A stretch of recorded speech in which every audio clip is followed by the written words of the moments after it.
Whoa.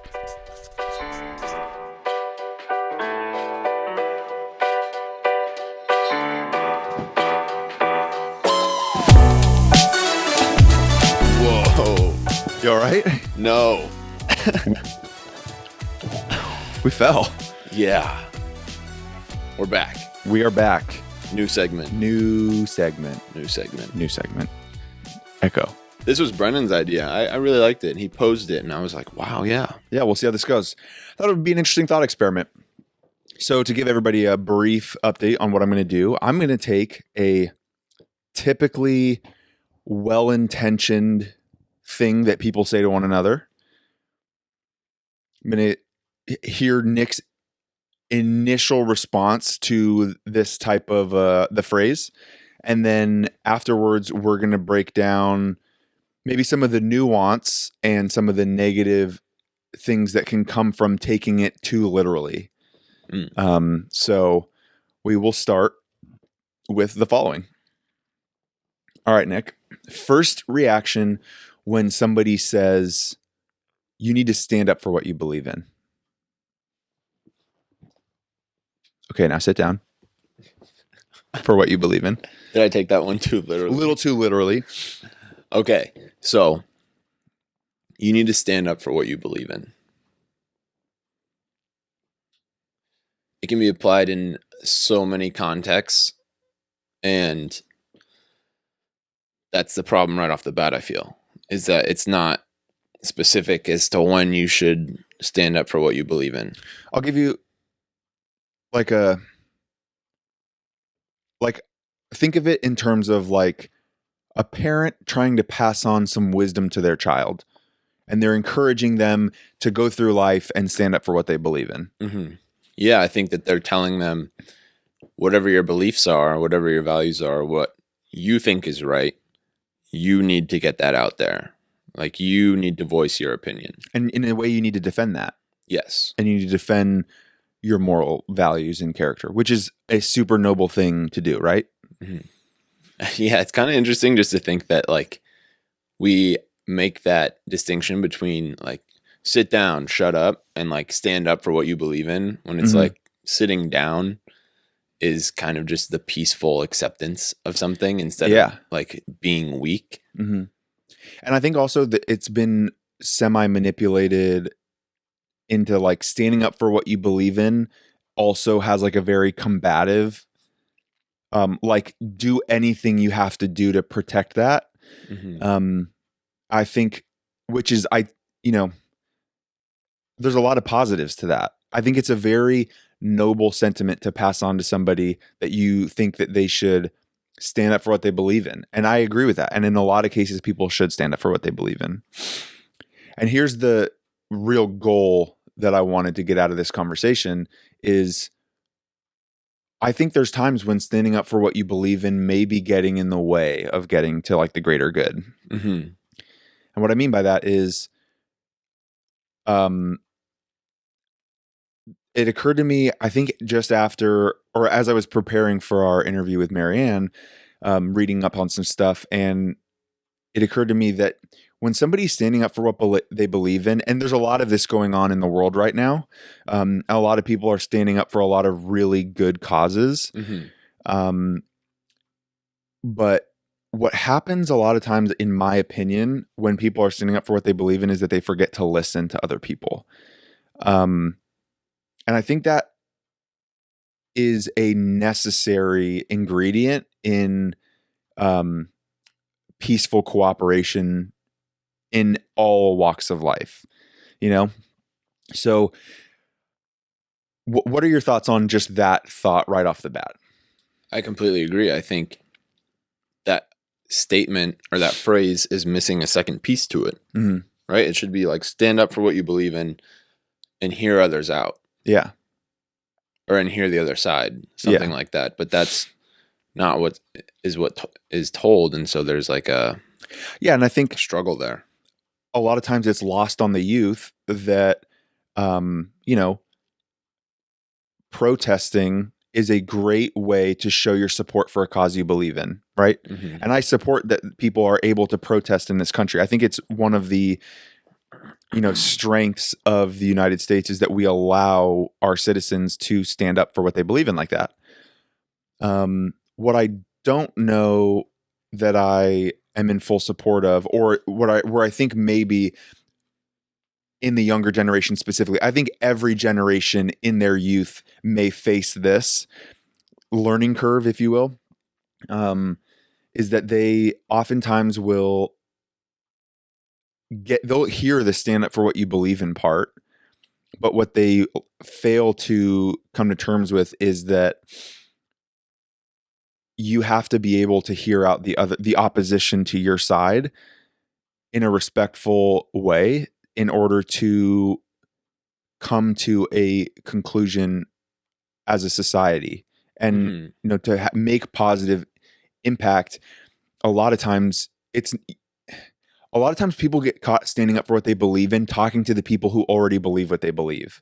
And you're not going to make any progress when all you're doing is you and your three buddies who you're so like set on the same thing. Like, of course, like no one's getting any better there. Yeah. No one's improving. And standing up for what you believe in does not mean progress. Mm-hmm. And I think a lot of people think that I'm going to stand up for what I believe in, and that's going to create progress. And maybe, and like, I'm not saying it's not, but I think what's often lost is that in order to take somebody, if you and I differed on a belief, I would have to understand where you're coming from in order to think that you should maybe consider my perspective. And I think that's a very commonly forgotten part of the stand up for what you believe in piece. Yeah. The idea of protest is interesting because I agree. I think protest is so valuable, and I think it's so cool that we have a culture that does really promote protest to a certain extent. Mm-hmm. But like, what is the point of protest? So there's an injustice or there's something that we disagree with, and so in order to show that we disagree with it, we protest. Mm-hmm. And like, it's gotten to the point, or maybe it's always been like this, that protest just has like such a negative connotation to it, and that's what some people immediately turn to. There's peaceful protests, of course, but that's not what people think, I feel like, for the most part. Mm-hmm. And so the other side, like, the point of a protest is to get your voice heard, right? Yeah. And the other side isn't willing to do that once they hear the word protest. Once they see protest, they see disagreement and not like, hey, can we come together? Like, once you hear protest, it's already like a polar. Yeah. Right. And it becomes concerning. Like a us versus them. Mm-hmm. And like that combative language starts to come out again, fighting for your rights. Yeah. It's not like promoting the general good, because I feel like we know that the other side is not going to be in accordance with what we're stating. Yeah. They're not even going to be receptive to the ideas that you're going to put forth, because you're standing up for what you believe in and it's not what they believe in. And so like, we can't hear each other's side still. Mm-hmm. And how does that work? Like, yeah, where is the forward thinking in that? Because protests are super necessary, especially like recently with what's going on with racial injustice and what's been going on for so long. But how does it get to the point to where the other side is willing to hear and listen? And how does it get to the point to where we do something so that the other side will hear, or the other side does something so that we will hear? Yeah. Like, where does that balance come in? And is that because this narrative's been pushed for so long? Is that we need to stand up for what we believe in? Yeah. I think there's a lot of misinformation out there about what it is that has gotten what has made progress in the past. I think that a lot of the things that we like idolize in our society when it comes to like standing up for what you believe in is not what's in the media. the media, like today, for example,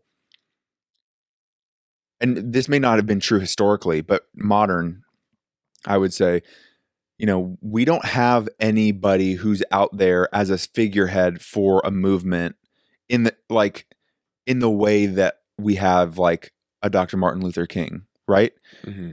Who was like a pastor and an orator and an unbelievable speaker. He was extremely well thought out about his points. And we are showing the looting in the news instead. We are showing the violence in the news. And I think that's, in a sense, what has sparked some of this discussion that we're having in the first place is like this idea of standing up for what you believe in has been manipulated. And, the language around doing the right thing to get people to do the wrong thing, or to like make them feel that like this positive thing that we're saying to people is you're not doing it right unless you're doing these other things. Mm-hmm. I think plays with the psyche of a lot of the youth, like I was saying, and gets them to turn out for protests and things of that nature without thinking about what type of impact on the subject matter they actually want to have. They just feel like this obligatory, I need to go and be there, Mm-hmm. because that's what standing up for what you believe in is. And I just think it's lost on our society that that's not the only way to do it. Yeah. So I think that there's a lot more thought that needs to go into how we are passing along that sentiment of standing up for what you believe in. Yeah, because it's a very general phrase that I feel like I was told I for sure heard that when I was a kid. Yeah, and it was never explained like what civil discourse is, or like respect for the opposing side, because that is ultimately what is going to bring us together. Mm-hmm. But it was always stand up for what you believe in, let your voice be heard. And while there's obviously value in that, for sure, yeah, and that's not the point of the discussion, yeah, right? Just to be clear, we're not getting that second piece of completely understanding what is the point of this and how is progress going to be made if we are standing up for what we believe in. Yeah. Like, is this just a one-sided battle that we're just going to continuously do? Mm-hmm. If we stand up for what we believe in, are we always going to be opposing another side? Because if there's no point if there's always going to be an opposition, right? Like, there needs to be some hope or some motive in what we do that there can be positive change. Yeah. Instead of just, I'm going to say this, and if you don't like it, well, then you don't like it and you can say whatever you want. And like, yeah, how do we come together with that? I think it goes back in my mind to one of the first conversations we had about the idea of like critical thinking and like really understanding what is at play in a certain scenario is so much more important in these situations than maybe we give it credit. I think that in order to sit down and have a like really good discussion with somebody in the opposition, you not only need to understand the other person's perspective, like what's their side? Why are they saying what they're saying?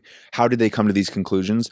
But you also can't just have some surface level understanding of your own side. Mm-hmm. You can't, and I don't think enough people have really dedicated time to thinking about why this feels right, and it very well may be right, and they may learn everything that there is to learn about it and still keep the same feelings about it. Mm-hmm. But you can't effectively go to verbal battle with somebody, for lack of a better term, in this violence, nonviolence kind of conversation we're having. You can't engage in verbal sparring without fully preparing yourselves on your own thoughts as much as you are prepared on what the other person's going to say. Because you just need to be able to speak to what your point of view is with some conviction. And if you're, if you want to speak out on, racial injustice as an example, everybody has the right to speak out on it. But if you really want to have and granted, I don't think this is one that's even really like up for debate in society, but to enter any type of debate, you should really thoroughly have an understanding of where you stand on this and why you stand where you stand and how you've come to those conclusions and what evidence in history is there to support it. And if somebody were to say one or two things that the opposition would say, you need to have a legitimate response that's going to show them that their perspective may be flawed from your seat, right? Again, you can only share your own perspective on it in the hopes that they will be receptive enough to hear that and make change for themselves. But I don't think people are doing their due diligence in that sense. Yeah. Hoping that each person can learn from the process. Right. Because there's always going to be something to learn. Yeah. Every time somebody engages in conversation with somebody, that person knows or has been through something that the other person hasn't, and you can learn something from anybody. But people don't go into conversations with that. Yeah. Yeah, and even if you have like a strong opinion about something and you're not really well versed or you don't know all the data, like you can still have your opinion and say what you believe, but yeah, being open to other points of view and other topics that you can learn throughout this is like gonna be so important in the progress. Yeah. And specifically, again, it's not so much about like who has the right to stand up for what they believe in, but if we want, or like who has the right to take action on what they want or whatever, it's more about if you really want to have the impact that a lot of people provide the sentiment of standing up for what you believe in. If you want the impact of that and what people imagine when they think about that, you can't just be reckless about the way you're standing up. I think that's the major point that we're talking about here, because everybody should stand up for what they believe in. Yeah, 100%. And in a way, I think as a society to continue to progress, in all aspects, we do have to. But we have to be responsible and ethical and take other people's perspectives into consideration when we do that. And I think that's lost. Yes. So we are officially adding stand up for what you believe in and listen. But listen carefully. But listen carefully. There we go. That could be something cool if we add to the end of all of these. Now you're thinking. And I'm listening. I thank you for this segment, Brendan. I appreciate this. Thought we'd get into some good deep discussions. No pun intended.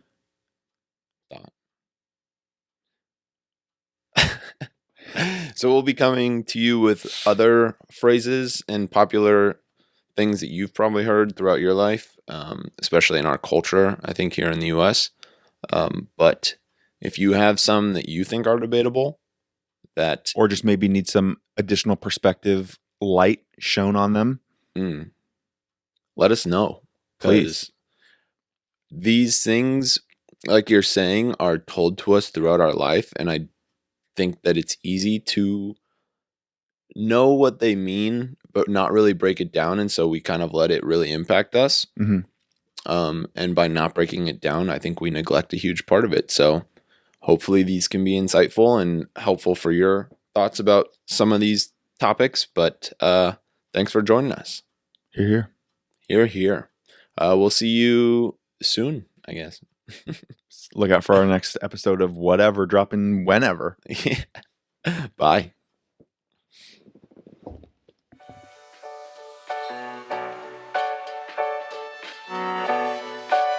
And everybody, remember, don't take things too literally.